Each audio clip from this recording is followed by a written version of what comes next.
problem 825D. All right, and when we look at this problem, we are given 40 minus 100m. So the difference with this is that we are now missing the m squared term, but we have our m's and we have our 1's. So we're going to do the same process. Get our generic rectangle and our diamond set up. And our square term always goes in the bottom left-hand corner. Well, I don't have any m squares, so I'm going to put that at 0 m squares. And then my 1's always go in the top right-hand corner of my diamond. Well, I have 40 of those, so I'm going to put that there. And then using the same process, I'm going to multiply those together to get the top of my diamond.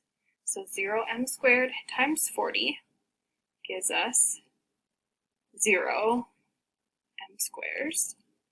And then the bottom of my diamond problem is always my x term or my m term. So I have negative 100 m's. So that's what I'm going to put down there. And now I'm looking for those factors that multiply to give me 0 m squared and add up to give me negative 100 m. So I know one of those has to be 0 m, and the other one must then be negative 100 m. So when I multiply those together, I do in fact get 0 m squared in the top of my diamond. And when I add those together, 0 m plus the negative 100 m, I get that negative 100 m in the bottom of my diamond. So now I'm going to go ahead and drop those factors into my generic rectangle. And now we're going to look for the dimensions of this rectangle. So we want to figure out what the product is. So I'm going to start with the right-hand column there just because I've got some numbers there. So I want to start there. So I want to look for that greatest common factor that goes into 40 and negative 100m. And that's going to be 20. I'll go into both of those. And then looking at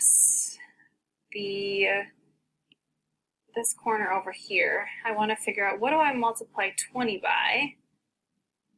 So what am I multiplying 20 by to get negative 100m? And so that must be negative 5m. Okay. And then looking here, what am I multiplying 20 by to get 40? So 20 times positive 2 is going to give me that 40. And now I need to figure out what goes in the bottom left-hand corner here. So to get that 0 m squared in the bottom, this must be a 0 m. So now when I look at this and I'm writing this out, I have in the bottom, the bottom part of my generic rectangle, there's a 0 m plus a 20. So basically that dimension is just 20. And it's being multiplied by the negative 5m plus 2.